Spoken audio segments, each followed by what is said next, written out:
বিশ্বনবী নিজ হাতে ওই সাহাবীর কুঠারের ভেতরে একটা হাতল লাগাইয়া দিলেন।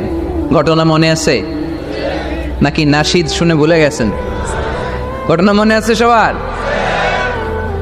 তিনি হাতল লাগাই দিলেন আর বললেন, যাও, গায়ে শক্তি আছে, তাগড়া যুবক, এই কুঠার নিয়ে জঙ্গলে যাও, জঙ্গলে যে কাঠ কাটো,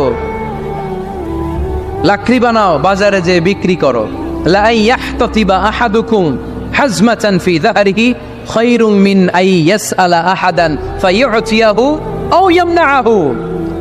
যাদের গায়ে জোর আছে, শক্তি আছে, পরিশ্রম করে লাকড়ির বোঝা পিঠে নিয়ে বাজারে বিক্রি করা অনেক ভালো কারো কাছে হাত পাতার চেয়ে। কারণ তুমি হাত পাতলে লোকজন তোমার দিতেও পারে, নাও দিতে পারে, কিন্তু পরিশ্রম কখনো বৃথা যায় না।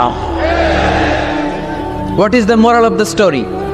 রাসূল সাল্লাল্লাহু আলাইহি ওয়াসাল্লামের এই প্রফেটিক স্টোরি থেকে আমাদের শিক্ষা কি? বিশ্বনবী বললেন, যাও,